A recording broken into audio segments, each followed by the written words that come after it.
For those of you who are not part of the AGTS community on a regular basis, I'm Byron Klaus. I'm president here at AGTS, and we welcome all of you to this very special occasion and our opportunity to have an opportunity to hear Dr. Grant Wacker, professor of church history at Duke Divinity School. Dr. Wacker's research on Pentecostalism is certainly renowned, and part of the reason that he is here in Springfield is that his research on Pentecostalism has now been placed in the Flower Heritage Center so that scholars from around the world can come and benefit from his initial digging. His current research is more focused on particularly Billy Graham, and hence his lecture today on Billy Graham and the shaping of modern America. What we'd like to do today is maximize our time from now until 3:15. He will present his lecture shortly, and we'll conclude that about 2:50 to 2:55, and then we'll have some roving mics for Q&A so that you'll be able to interact with Dr. Wacker until 3:15, and we want to keep faith with that particular time. A little bit of trivia about Grant and I. We're actually distant cousins. Now, I claim him. I don't know if he claims me. But our families sort of interact with one another in another century, in another time, out in western Nebraska and western South Dakota. And so we do, well, I claim him as my cousin anyway. Won't you join with me in a word of prayer?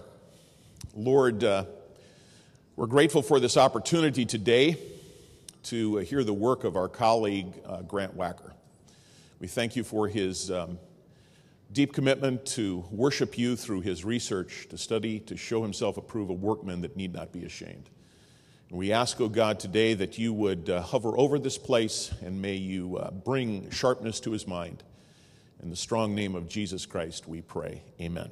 Won't you please welcome Cousin Grant Wacker.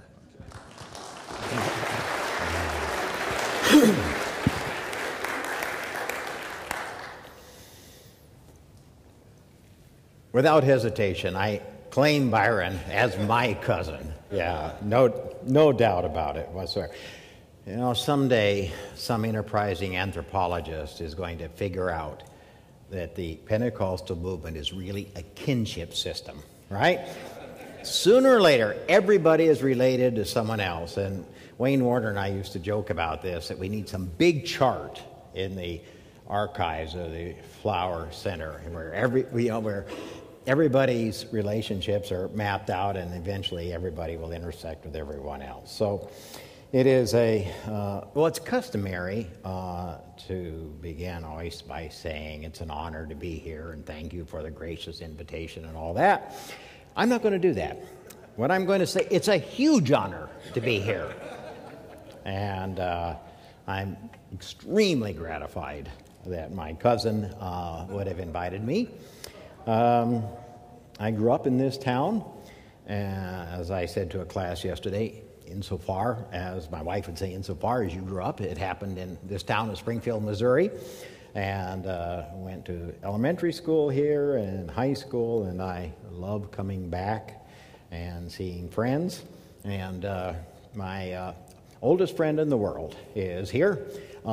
We were in the 6th grade together, Scott Kelly and I, at Delaware Elementary School, and one of the formative experiences of my life is currently going into detention with Scott. But we were valiant colleagues through it all, and Scott's wife, Marcia, and many other friends here today. So it's gratifying. It's also gratifying to be invited to speak at a seminary where the cornerstone out front says, not to be served, but to serve.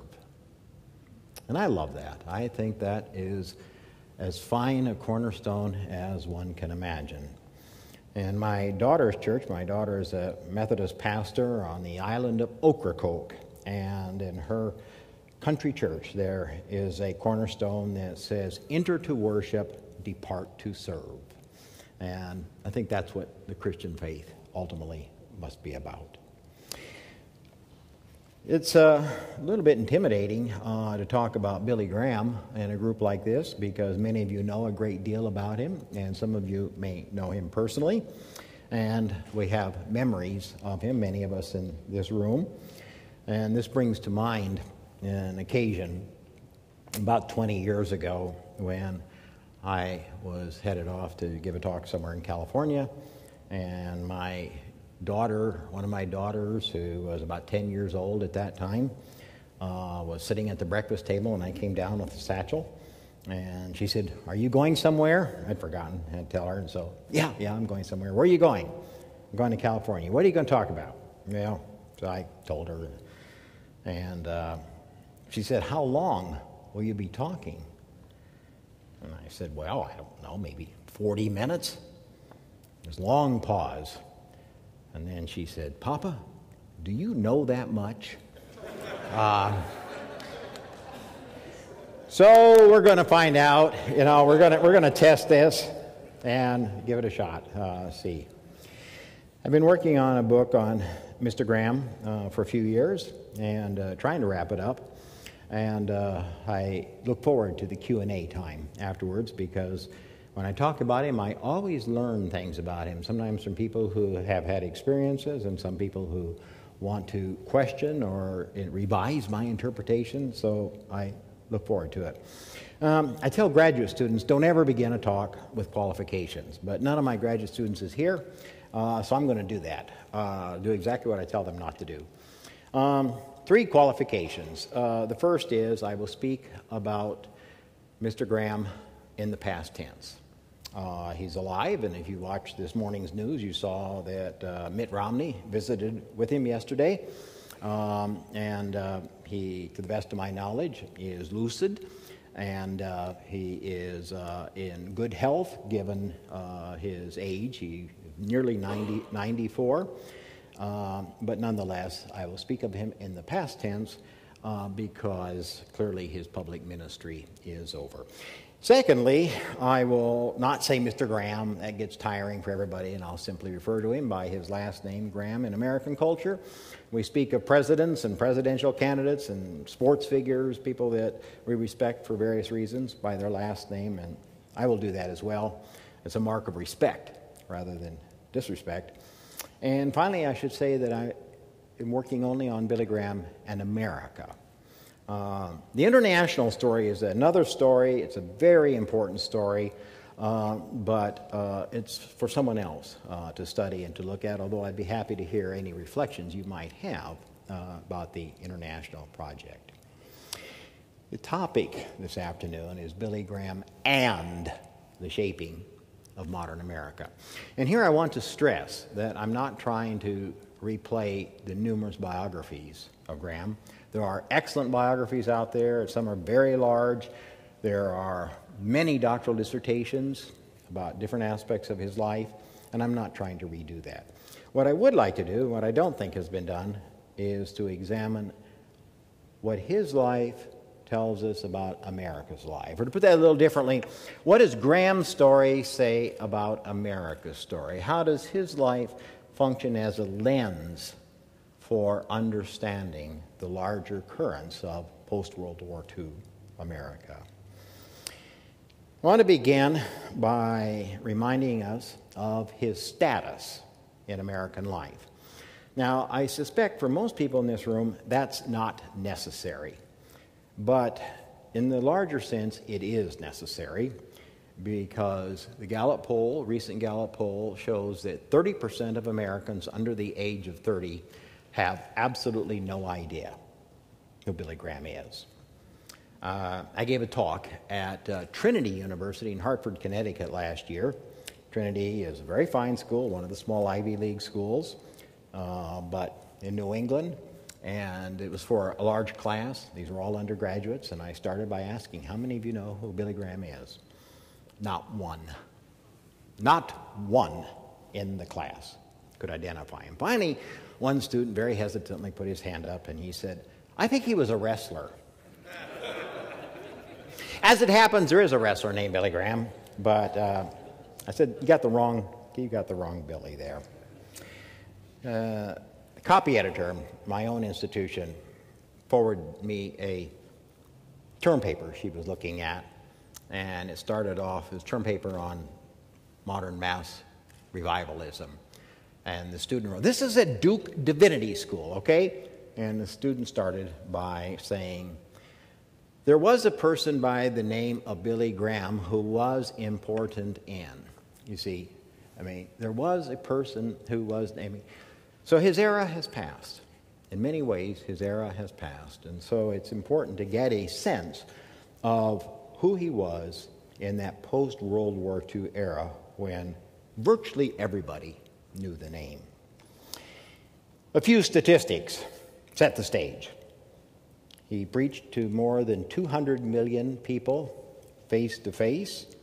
That's probably more than any other person in history, with the possible exception of John Paul II. He preached in 84 countries on 6 continents, and he preached to hundreds of millions electronically. Some say that number may swell into the billions electronically. It's impossible to know, but it certainly is the case that he spoke to hundreds of millions by internet, and radio, and television. He established numerous attendance records: Yankee Stadium, Wembley Stadium in London, Maracana Soccer Stadium in Rio, the Rose Bowl. We could go on and on. It'd be wearisome for me to list them all. Let me give you just one example. His largest crusade almost certainly represented the largest gathering of humans in history, at least for religious purposes. And this was in Seoul, Korea, in the summer of 1972. On a tarmac in Seoul, 1,227,000 people gathered. Now, how do we know that? Because there were helicopters overhead taking photographs, and some enterprising graduate student somewhere was assigned the task to count them all. Think of that. 1,200,000 people at one time in one place. If you were to go to the Cove in Asheville, North Carolina, one of the conference sites, there are photographs, large photographs that were taken looking out on that crowd. The photographer is standing behind Graham, Russ Busby. He's standing behind Graham and he's getting a picture of that crowd.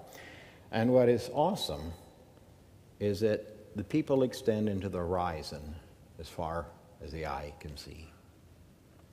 And you have to put yourself in his position to be standing there looking. At that time, he surely did not know that he was addressing what may have been the largest crowd in human history. Since then, probably John Paul spoke to a larger crowd, but at that time, you have to imagine what it was like. He's author of 30 books, been translated into 50 languages. Now, to be sure, people helped him in the writing of these books, but still, principal author of 30 books translated into 50 languages. Most recent book, Nearing Home, Reflections on Aging. It's been on the New York Times bestseller list for a long time. The Gallup poll of most admired Americans has listed Graham 55 times. By far the most of any person. The next closest is Ronald Reagan, 32 times. The third was John Paul II, 27 times. No one else has come close to repeating that record, including this past year, 2011, the last time it was taken. And most of those 55 times were in sequential years. In 1970, Good Housekeeping magazine put him on their list of 10 best dressed American men. Now, this tells you something pretty interesting. It tells you more about people's aspirations than their critical judgment, okay? Because often enough, he bought his clothes off the rack at Penny's. But they wanted to see him in those lights, and often he was strikingly handsome in his sartorial choices, but nonetheless, to be listed this way. Preacher to the Presidents, the name of a book that came out a few years ago by two Time magazine journalists, an entire book about Graham's relationship with American presidents. From Harry Truman to the senior Bush, he knew all of them personally. He was friends with 9 of those presidents. He was very close to 4 of them. Lyndon Johnson, Nixon, which would prove to be one of his greatest problems, Ronald Reagan, and the senior Bush. Very close. And these things are hard to measure, but if someone were to ask me who his single closest friend in his life was outside his immediate associates, my guess is that it would be Lyndon Johnson. When you look at the correspondence between Graham and Johnson, there is no question of the depth of the friendship and the camaraderie between the two of them. Numerous awards, Presidential Medal of Freedom, Congressional Gold Medal, honorary degrees, the only living American whose image is inscribed in the stained glass windows of the National Cathedral. When you think about the titles, in 1969, James Fisk, writing in the New Yorker, called him a White House chaplain. He didn't like that title, but it was there. A program on CNN in 1987 called him the 13th Apostle. The senior Bush in 2007 called him America's pastor. We could go on with this. What I think is more telling are what I would call cultural snapshots, other ways of getting at the question of eminence. I'll offer just a potpourri. Harold Bloom is a literary critic at Yale, by no means an evangelical.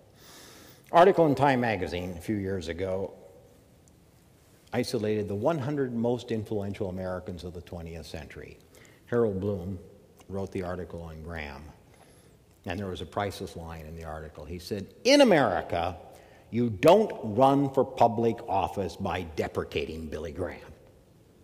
Quite to the contrary, if you want public office, you make the pilgrimage to his home. President Obama's been up there, Sarah Palin's been up there, Mitt Romney. I am virtually certain we're going to see Obama back there again." More that I like are children's letters, thousands of children's letters to him. And of all those that I have read, there are 2 that I especially like and are especially symptomatic. One, what I would guess to be first grader by the scrawl, said, well, he said hi. They mostly call him Billy. He said, "Hi, Billy, how are you? I'm fine." They want stickers, they want a book. And then at the end he said, "Tell Jesus hi for me."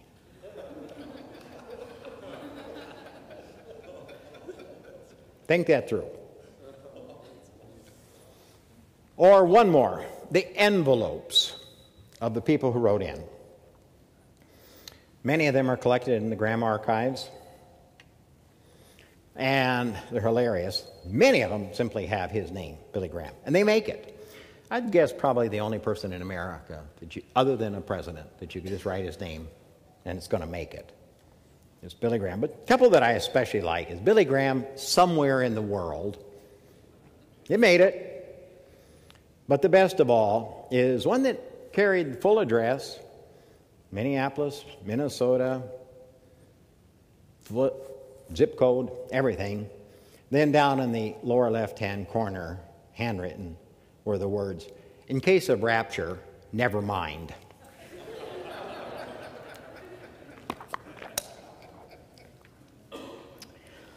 Now, that's not the whole of the story. There is another side to this story. And that is, he also received vitriolic criticism. And it would be hard to think of any religious leader in America who was criticized as sharply and as frequently as Graham.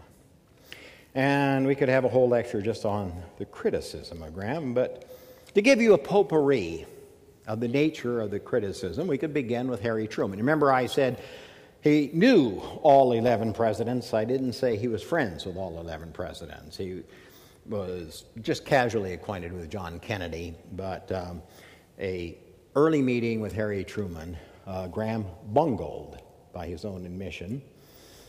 20 years later, Truman was still upset about it, and he called Graham a counterfeit. And he said that all that he's interested in is getting his name in the paper. And one biography that Truman is quoted, without a footnote, unfortunately, but Truman is quoted also as saying that Graham was a street corner Bible banger. That's President of the United States.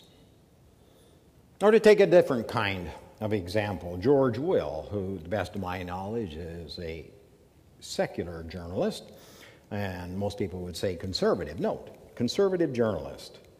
And after Graham went to the Soviet Union in 1982, in what was admittedly a controversial trip to a Soviet-led disarmament conference, but we could talk about that later. But after Graham went to this meeting in 1982, George Will described Graham as America's most embarrassing export. And he went on to say, it's hard to know which is greater, his naivete or his vanity. This is from a president, from a distinguished journalist. If you look at the pages of the Christian Century, the magazine that Christianity Today was formed to argue with, that's a terrible sentence, sounds like a translation from German, but the Christian Century then was not what it is today and was the voice of liberal mainline Protestant, consistently negative, some people would say hostile to Graham. I think very telling was the view of Reinhold Niebuhr, I would say the most distinguished American theologian of the 20th century. And Niebuhr described Graham when he came to New York City, where Niebuhr also lived, this way. He said, in these meetings, we see a miracle of regeneration is promised at a painless price by an obviously sincere evangelist. It is a bargain. Not all the criticism came from the left. The harshest criticism came from the right. After the New York City Crusade in 1957, Bob Jones Jr., president of Bob Jones University, said that Graham is doing more damage to the cause of Jesus Christ than any man alive.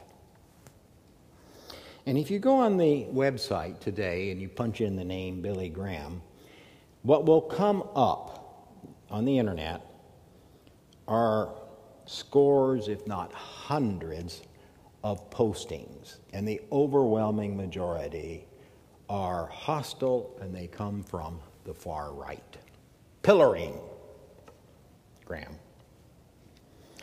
I don't think there's any question that the criticism from the far right was far more voluminous and far sharper. All right, why am I telling you all this? We look at the status on one hand. Well, let me rephrase that. The status is demonstrated by the acclaim, the people who say he's the most admired man in my life, and it's also demonstrated by the criticism. The people who thought he was important enough to criticize. And there was a lot of the criticism was fair-minded. It wasn't all vitriolic. It's a mark of status to be criticized this way, this often. So the question I want to try out on you, and hear what you have to think about this, is why? How does this one person become a touchstone for so much adulation and so much hostility? A historian named James Morris, who's a historian of celebrity preachers, described Graham this way. He said he is America's least colorful and most powerful preacher. I think Morris is right, and so my question is, how did it happen? After all, he grew up on a dairy farm in North Carolina, a man of modest education, no social connections to speak of. So how does he become the counselor of presidents, close friend of numerous presidents? How does it happen that he appears on the front page of America's newspapers thousands of times? You could spend 10 years easily in the Graham archive simply reading the front page stories thousands of times, and that's just in the United States. In other words, what does Graham's story tell us about America's story? I'm going to test a thesis on you, and we'll try it out. My argument is that from beginning to end, Graham displayed an almost uncanny ability to appropriate trends in the wider culture and then turn them to his own purposes. His purposes were primarily evangelistic, but they also were the moral renovation of society, American society, other societies. So I'll say it again, make sure I'm clear. The argument is that from beginning to end, he displayed an almost uncanny ability to appropriate trends already in motion, trends already taking place, but to take them and to shape them for his own purposes. Now, in doing this, he followed a pattern of all significant evangelists. This is exactly what Amy Semple McPherson did. It's what Billy Sunday did. It's what Dwight L. Moody did. So what's the difference? The difference, I would argue, is that Graham did it immeasurably more astutely, with relatively few missteps. There were missteps, but relatively few. Or to put this a little differently, he was simply much better at doing what all evangelists did, using the trends of the culture and turning them to his purposes. I would like to give you some examples of what I mean. Excuse me, I'm going to take a drink of water here. A few examples. We'll begin with the way that he drew upon, appropriated, and applied the values of Heartland America. Heartland American. He was very quick throughout his life to emphasize certain features of his upbringing. His parents, Southerners, father a farmer, married for life, members of the Associate Reformed Presbyterian Church, and later the Presbyterian Church in the U.S., the Southern Presbyterian Church. This is the Southern Main Line. The point here is they were not snake handlers, they were not Unitarians, they were not dispensationalists. They were part of the conservative Southern mainline evangelical tradition. He grew up on a farm. He emphasized his farmer roots. In his autobiography, his autobiographical articles, he stressed how he grew up in a farm. He got up at 3 o'clock in the morning to milk the cows. If you go to the Billy Graham Library today, it's really a museum, not a library, but the museum in Charlotte, what you see immediately as you walk in is the mechanical talking cow. It's really, it's like the seventh wonder of the world, how they get this cow to talk. But they do. And the whole motif throughout the library is rural. You even go into the, well, as far as I know, the men's room, I don't know about the other, but in the men's room, it's all in a rural motif of big milk basins that serve as wash tubs. The photographs around the library emphasize the rural ambience. Small town, rural America. This is Thomas Jefferson's America. This is not big city America. They could easily emphasize Graham's interaction with New York City elites, but they don't. When he wrote about himself autobiographically, he emphasized that he had a very normal life, just like any other red-blooded American youth. He was really taken with, like any other normal red-blooded American young man, taken with pretty girls, baseball, fast cars. He even talked about his fist fights. As he grew older, he represented heartland values about gender, family, manliness, stressed how he played baseball. He was also honest about it. He said he wasn't very good, but that for a time he had fantasies of playing professional baseball. And the magazines. One of my former students is now writing a book about Ruth Graham, and she's emphasized how the magazines pictured the Graham family. the imaging of this idyllic, picture-perfect American family, always. Father and adoring wife and children. The Norman Rockwell America. What Graham also emphasized and was absolutely truthful about is how he represented heartland values as to what constitute a moral life. Throughout his life, he and his associates maintained impeccable standards of marital fidelity, impeccable standards of financial integrity, with public accounting at all points after 1952. All points you were known what he was paid. Today, you can just go on the internet and find out what he is paid. Public accounting. He stressed the importance of truthfulness.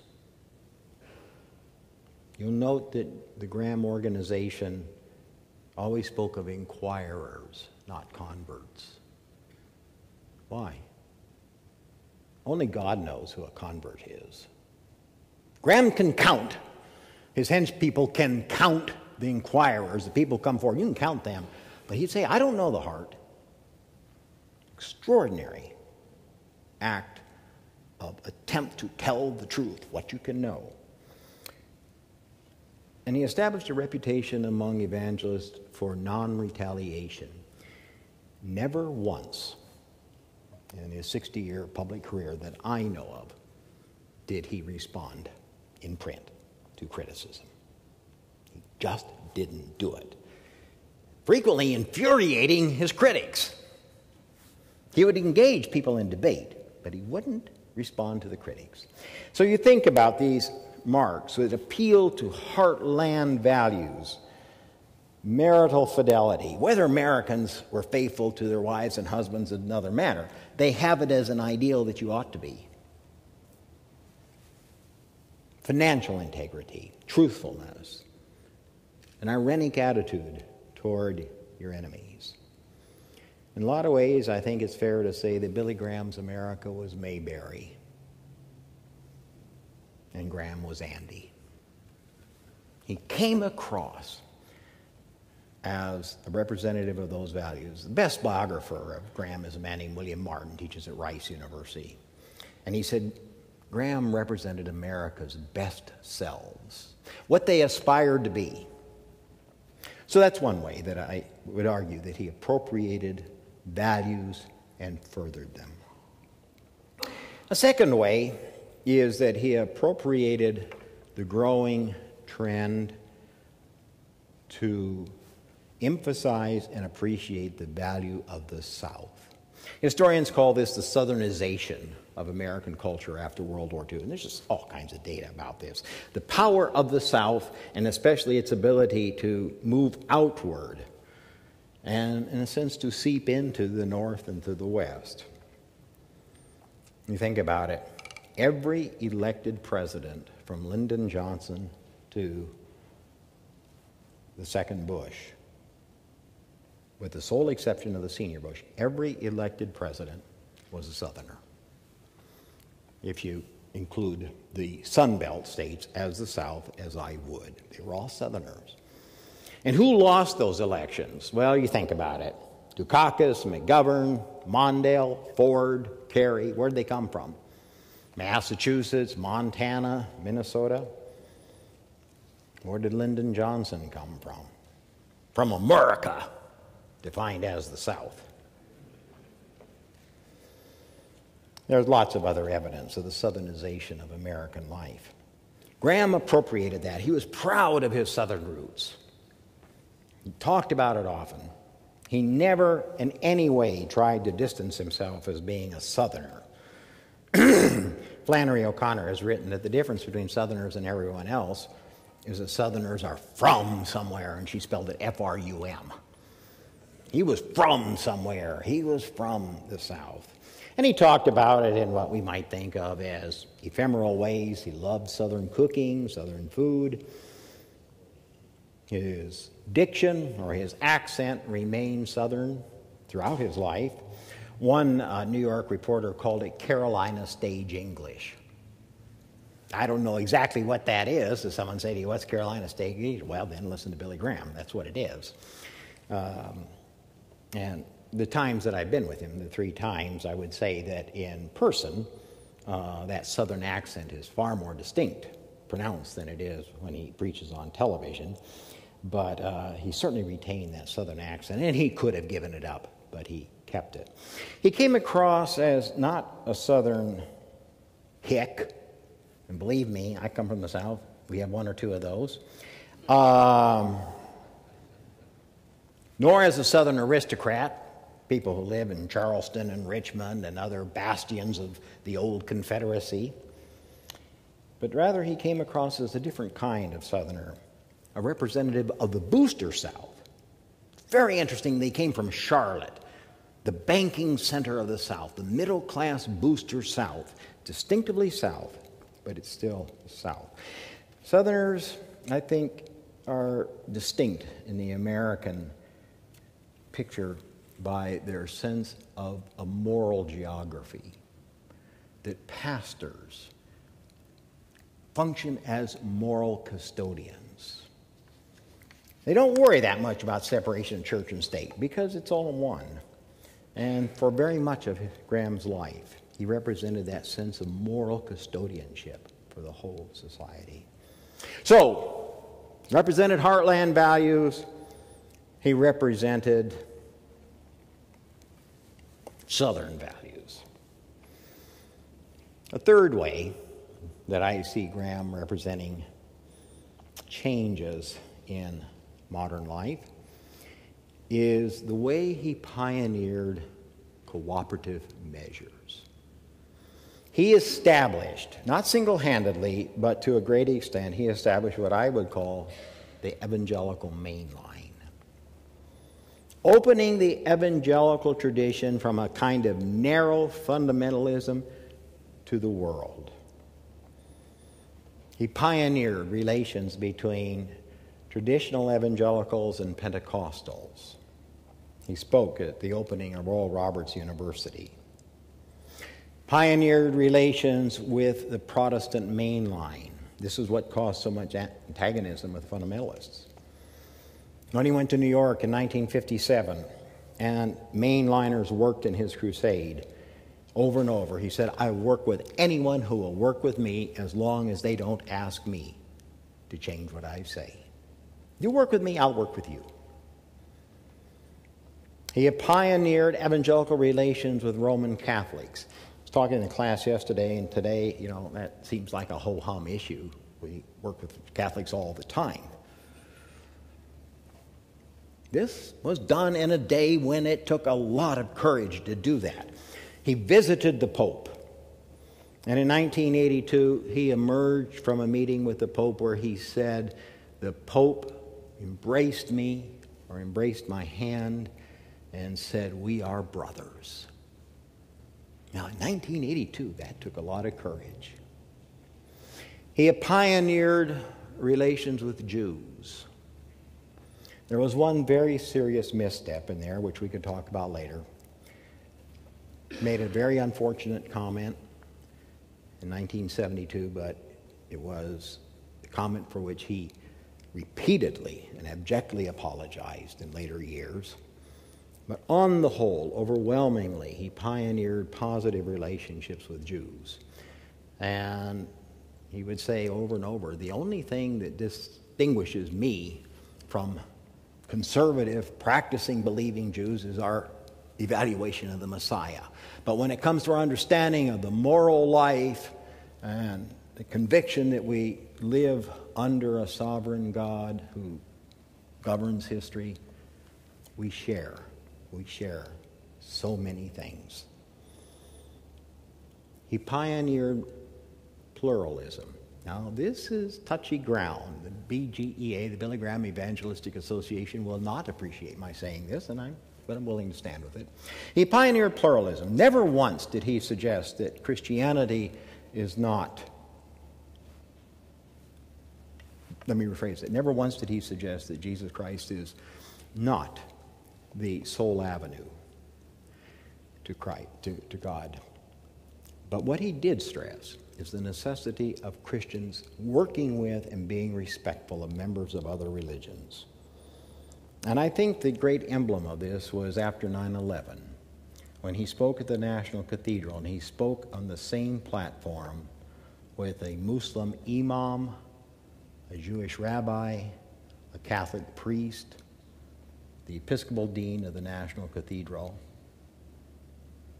and then he spoke.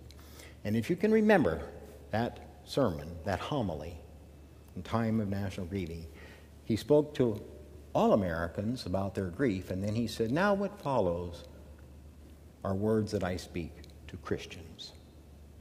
And you see the balancing here. I speak to all people in many ways, but I also have a special word for Christians.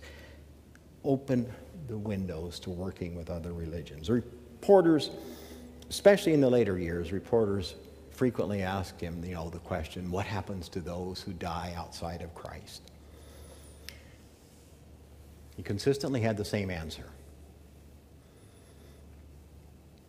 I leave that to God.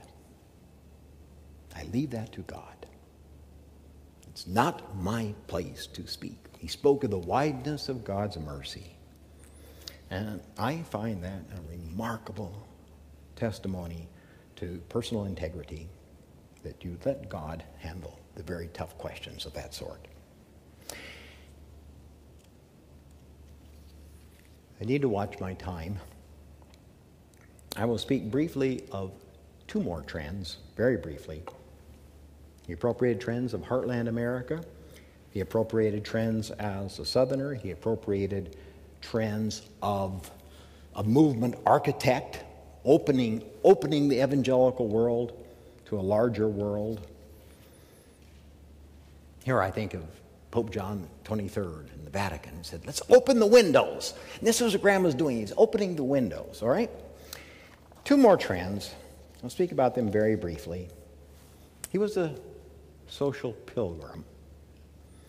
As the culture became more sensitive to the needs of justice, so did Graham. In the matter of race, I would call him a cautious progressive. He was not on the vanguard. He was not on the ramparts. He wasn't marching on the bridges. But in numerous ways, he made clear that evangelical Christians had no option except to support matters of civil rights and racial justice. In the 1940s, 1950, his crusades were segregated. There was a rope down the middle. African Americans on one side, whites on another. The crusade in Chattanooga in 1953, somewhere in the midst of a 4-week crusade, he came to the conclusion there was no room at the cross for that rope. So he told the crusade organizers the rope had to come down. They resisted. And so Graham himself went out and he pulled the ropes down. Now, what's really telling here is that in the next crusade in Dallas, the ropes went back up. There was another crusade in Asheville. It's not clear what happened there, but probably it was segregated. But in 1954, he made a decision that never again would his crusades be segregated. And he maintained that posture in the face of ferocious criticism from his white friends, including death threats. He never budged on this issue. In 1957, he invited Martin Luther King to give the invocation at his crusade in New York. Both Graham and King received death threats. But King did it.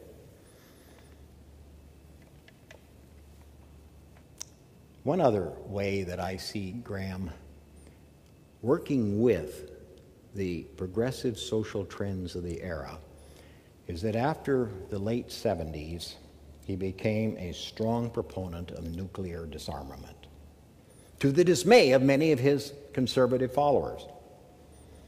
Now, you may remember the 1950s, Graham was a strident, spread-eagled hawk opposing communism. So did most Americans. So did most American intellectuals, for that matter. But by 1982, he had come to the conclusion that the human race was marching itself toward destruction. And so he went to a disarmament conference, a peace conference in Moscow, and he did it in the face of strenuous opposition from his organization, opposition from his wife. I mean, if my wife told me not to go to the grocery store, I wouldn't go to the grocery store, right? It takes a lot. Opposition may be too strong a word. There was not support. Vice President of the United States, President of the United States were very grudging about it. The American ambassador to the Soviet Union strongly opposed it. Graham went anyway. I think it's the moral highlight of his career, the courage it took in the face of opposition to go to the Soviet Union and to say that the human race is moving toward its own destruction. Now, he was never an advocate of unilateral disarmament and nor of pacifism, but calling for mutual disarmament. In 1982, in the Patriarchal Cathedral in Moscow, he made this telling comment. He said, "I have gone through 3 conversions in my life. The first was conversion to Christ. The second was a conversion to a racially just society. And the third was the conversion to the necessity of nuclear armaments and the necessity of world peace." The last way in which I see Graham appropriating powerful trends of the age is that he was a pastor. He was a pastor to the age. And here I have to be somewhat autobiographical. If you were to go to the Billy Graham archives in Wheaton, Illinois, which I invite all of you to do, well, not all at once, it's not that big, and ask to look at the letters that people sent. The vast majority of letters that were sent have been destroyed. We don't know how many letters were sent. They clearly numbered in the millions. At the height of his career in the 60s and 70s, they came in sometimes at the rate of 10,000 a day. They came in semi-trucks. Millions of letters. Tiny number of those letters have survived. By tiny, I mean several thousand. Kind of a fluke in the collecting process. One in 1962 and 1972, these letters have survived. And if you read those letters, it's very, very telling. A few of them challenge Graham theologically, say, you got it wrong on the second coming, you got interpretation of this or that biblical passage is wrong. A few of them are that way. The overwhelming majority deal with ordinary life problems. And there are stories of brokenness, of addiction, loneliness, despair.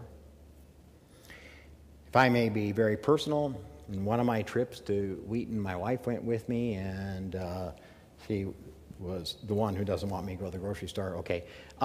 She went with me, and she was sitting at the end of a table, long table, reading these letters, taking notes. And after a while, she started crying. She said, "I can't do this anymore." And I went over and I looked at the particular batch she was looking at, and I could see why. It's just the litany of human problems, of marriages broken up, children going down a different path, teenagers going in directions that break parents' hearts, addictions of all sorts,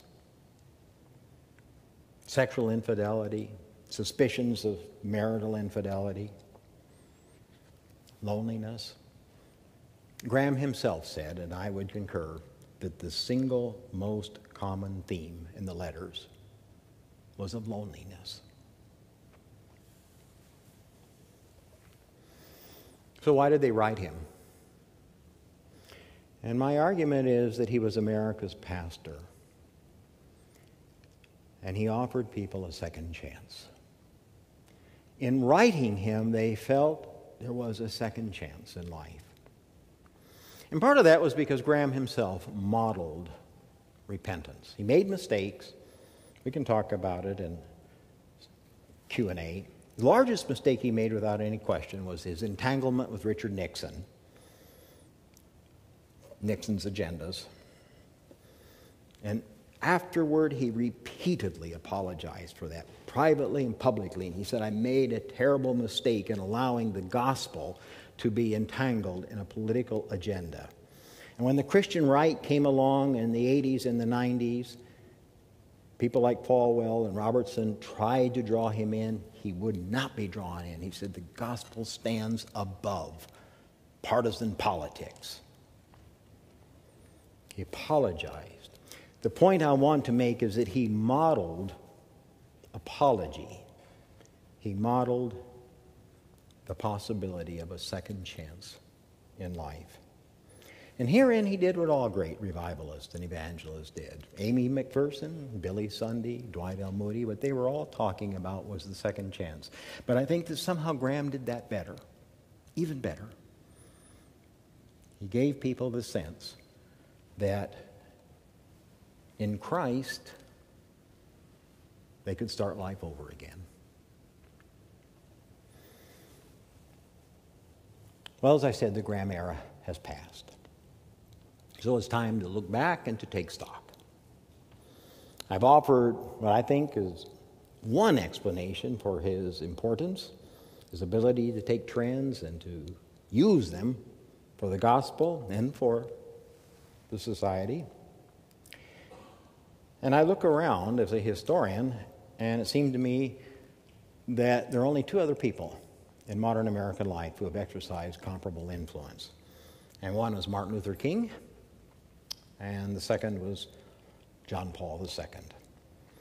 So my view is, you can agree with this, disagree, my view is that when we look at the second half of the 20th century, there are three figures that stand out with compelling luminosity. King, John Paul II, and Graham. It's so interesting that they're all so different, come from different traditions, but what they hold in common are two things. First, they were all religious figures. They were all Christian figures. And in a secular age, an age in which we say, well, the United States is becoming secular, and like here with my friend John Schmaltzbauer, a sociologist at MSU, would say about this. I mean, there's so much evidence that we are living in the secular age, and yet who are the people who capture our imagination decade after decade? King, John Paul, and Billy Graham. That's the first characteristic. What's the second? It seems to me that what is common to the three is this. All three of them were able to look outside themselves and look ahead of themselves, beyond their self-interest, to see how they might lead the American people. They looked ahead and outside, at the end of the day, with remarkably little interest in their own careers and advancement. When Richard Nixon died, Graham was invited to officiate at his funeral, as he did at Lyndon Johnson's funeral and funeral of many others. And he said of Nixon, who had been much reviled and who had gotten Graham himself into a lot of trouble, when Graham came to his funeral and Nixon lay before him in the casket, Graham said, "We cannot fully take the measure of a man until the tree has fallen." We have to look at the whole story. We have to look at the whole picture to begin to evaluate a person's significance. I would apply that statement, that aphorism, to Graham himself. And I'll say that we can't really take the measure of his legacy until the end, But my own judgment is that when that sad day comes, we will see that Graham's career formed a sentinel redwood, a towering sentinel redwood on the landscape of American religious life. Other leaders will come along, but they will look different. And I close with a quotation from C.S. Lewis. The one prayer that God never answers is encore. Thank you. I would...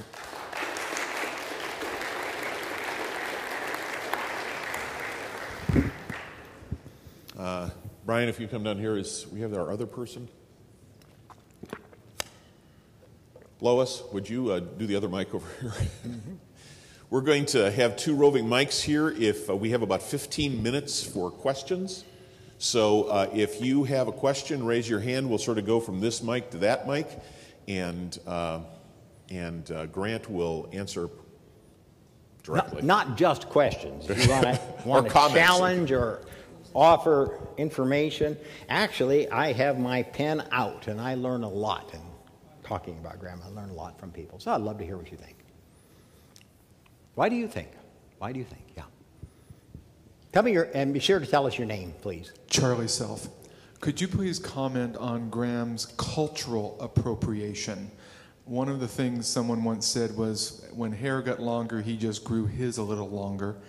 And if you could make a couple of comments, I think that's a subset of something you said, but I find it to be a fascinating integration even with those southern roots. Oh, that's a wonderful... Tell me your name again.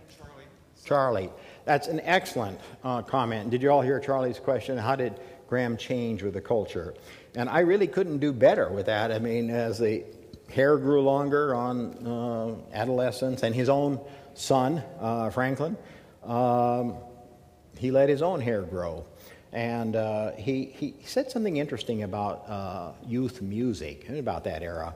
He said, I don't understand their music, and I don't like their music, but I want them to play their music in my crusades and at home. And it's that generosity of spirit, you see. I don't understand it, and I don't like it, but to respect the integrity of the other and to let them have their music. And Charlie's example is a wonderful symptom of how he tried as much as possible to, I'll switch my metaphors, to do what John Paul II did, open the windows and let the outside world come in the refreshing breezes of the outside world. Yeah, that's great, yeah. You have other thoughts about Graham's legacy and why? Yeah. Benny, did I see your head back there? Yeah.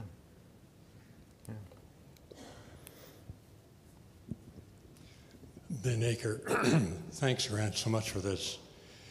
My mother was an avid Billy Graham fan back during the 50s. Yeah.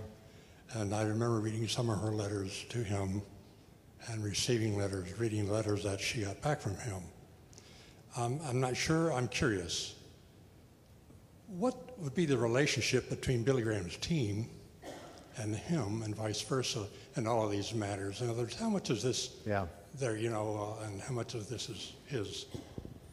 Now, you're going to see the historian in me, the avaricious historian. Did you keep those letters?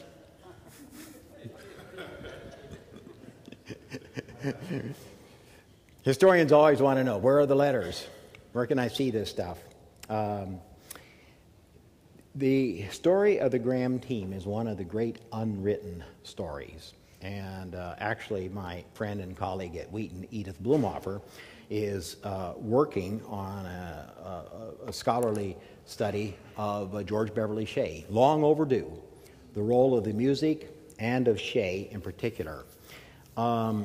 Someone needs to write about Cliff Barrows and the whole Graham team, the organization, the Billy Graham Evangelistic Association. Historians of business have looked at the BGEA, and this was a well-oiled machine. They pioneered computer technology in a lot of ways. Now, the BGEA, I think by any objective measure, is not today what it once was for all sorts of reasons. But let's say the ancillary support, go back to Ben's question, his associates and the organization were an integral part of what made Graham Billy Graham. His closest associate stayed with him his entire life. Shea came into his friendship and ministry in 1944, stayed with him all his life. And incidentally, Shea is still alive. He's 104, and I'm told in good health, or as good as you're going to be at that age. And Barrows is alive. He's 90. They stayed with him his entire life. Most of his associates stayed with him their entire lives. Now, what that tells you is a number of things. One, it was a good organization. They worked together well. But it also tells you he was astute in choosing associates. And he once said, I would rather interview 50 people and hire no one than to hire the wrong person. And so I think the answer is yes, the team is very important. It's understudied. Just one other dimension to this that many of you know Bob Cooley, and Bob Cooley has alerted me to, is Graham's close relationship with businessmen. I say men because most of his relationships, are virtually all, were with men. He comes from a different era. He respected businessmen. He respected what they knew, and he brought them onto his board, and he listened to them. He did not have the attitude that many evangelists did, that businessmen live in another culture. He brought them in, he listened to them. So all these forces and factors coming together created, who he was. Yeah, great answer, yeah. Andre Snavely. Andre? Yes. Okay. I'd like for you to comment a little bit further, if you could, on of him being in the crosshairs between the left and the right, and if you're going to discuss this in your book about American culture, yeah, sort of pulling apart during the 50s and 60s, yeah, and if he just happened to be in the middle of left and right as the moral majority kicked into gear in the 80s, and then kind of a second part to that in relationship to some of Stanley Hauerwas's views. How would you appropriate that answer according to Hauerwas's work? In what way? Hey, Hauerwas is my office neighbor. But the shift to in the church to a post-Constantinian. Yeah, that's a great question. Throughout the whole question of Graham in politics is, I'll try to be succinct. I could talk about this for hours. Number one, he was a lifelong registered Democrat. You would not know that by listening to Franklin Graham, but the father was a Democrat, and to the best of my knowledge, he always has been a Democrat. He once said you could never be a close friend of Lyndon Johnson and be a Republican. He also said that he grew up in the South, and he said, where I grew up in the South, to be a Southerner, a Democrat, and a Baptist were all the same thing. And you have to be a Southern historian to, get the sense of that coalescence of the culture. So he was a lifelong registered Democrat. He was not as partisan as the press often presents him in his younger days. He did have friends, as I said, Lyndon Johnson. He was close friends with Sargent Shriver. Having said that, one New York critic said that Billy Graham praised Republican. And that's probably accurate. More often than not, he sided Republican, but with notable exceptions. That's the important thing, but with notable exceptions. All right. After the Nixon fiasco, this is what burned him, and burned him bitterly. And that's a whole other story we can get into, but he regretted it, and he publicly regretted it, he privately regretted it, and he remained friends with Nixon, but I think he was just mortified by what he himself, how he allowed himself to be sucked into the Nixon regime. And from there on, he took a strongly nonpartisan position, and he just said over and over, the gospel transcends being a Democrat or a Republican. It's above. It's something different from all that. Now, having said that, there were times when he fell off the wagon. he's like a moth, I mix my metaphors, like a moth drawn to the flame. He couldn't quite stay out of it. And the problem there was that he had no sense of how his own presence legitimated other things. And I'll give you just one example. In the 2000 election, the morning of the election, he had breakfast with George Bush. And reporters are out there snapping pictures and say, well, I'm having breakfast with Bush, and you say that you're nonpartisan. He said, I'm just having breakfast with him. He had no sense that Billy Graham could not have breakfast with George Bush without people drawing, certain kinds of conclusions. So he fell off the wagon. To go to the second part of the issue, we could talk about this more privately. I don't think he had any real sense of the Constantinian or non-Constantinian. I mean, he just didn't think in those kinds of subtle theological terms at all. It was just transpartisanship. He opened the space that the Christian right moved into. Now, that's the irony. I don't think we'd have a Christian right if it weren't for Graham, but he never endorsed it because he wanted to stay above it. Yeah. Martin? Mark. Mark, okay. Hi. I'd love to have you, if you could explain a little more about the Truman quote. Yeah. Truman the Missourian. What happened is in the early part of 1950, Graham wanted to meet with Truman. And for much of his life, he was very aggressive about promoting himself and promoting his crusades and his message. And, sometimes we recoil from that and we don't want to think, well, that he was self-promotional. He was extraordinarily self-promotional. Almost all successful men and women are. I mean, we put ourselves forward in certain ways, all right? And he was an ambitious man in the good sense of the word. And so I would say, I'm going to get back to the question, Truman. By 1976, the balance shifted so that presidents wanted to be seen with him. And in 1976, Gerald Ford asked if he could be a guest on the platform at one of Graham's meetings, and Graham said no. So the balance shifts, but in this era, Graham is still making himself. He's making, Billy Graham took a while to become Billy Graham, okay. And so he importuned Truman. He did it through some congressmen he knew, and Truman granted him an audience. And so he went to the White House with Cliff Barrows and George Beverly Shea and I think Grady Wilson. And they had a half hour with Truman. And when they came out, reporters asked him what Truman had said.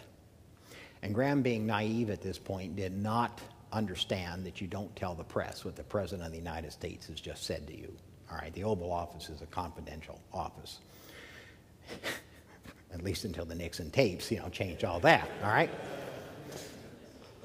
And so then they asked, more questions, and Graham rehearsed it all, and he even got down on his knees on the grass and said that he had prayed with Truman this way. I don't know if he said that Truman got down on his knees. I doubt that very much, knowing Truman, but it's full revelation. Truman was furious, absolutely furious. And I have seen a letter from Truman to his secretary in which he said, never allow that man back into the White House. Now, if you look at Graham's autobiography, just as I am, he begins the autobiography by acknowledging that he started his public life with a blunder.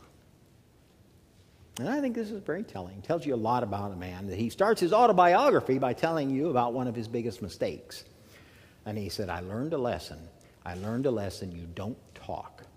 And I'll take this Mark's question in a little different direction. He often was criticized for not publicly telling people how he had challenged presidents. And he said, that relationship is confidential. And he said, if you do that just once, you will never be invited back. So he maintained that confidentiality. But that was the source of yeah. Yeah, there's a woman in the back, yeah. Get another voice. I'm wondering if you could speak more to the practical ways that he balanced the tension of upholding the decisiveness of Christ while I think you said opening a window to pioneering pluralism. Yeah.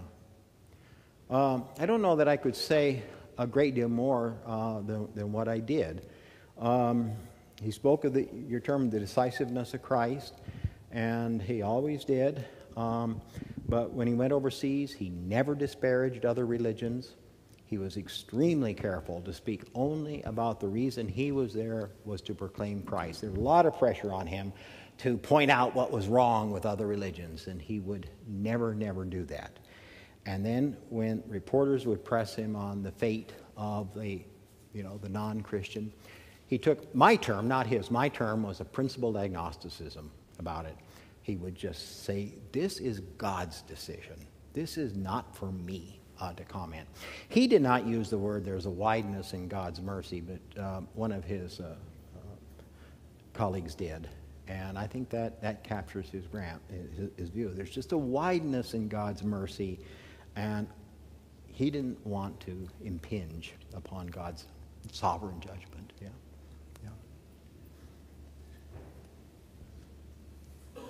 Would you join me in saying thanks to Dr. Wacker today? Thank you. Thank you so much.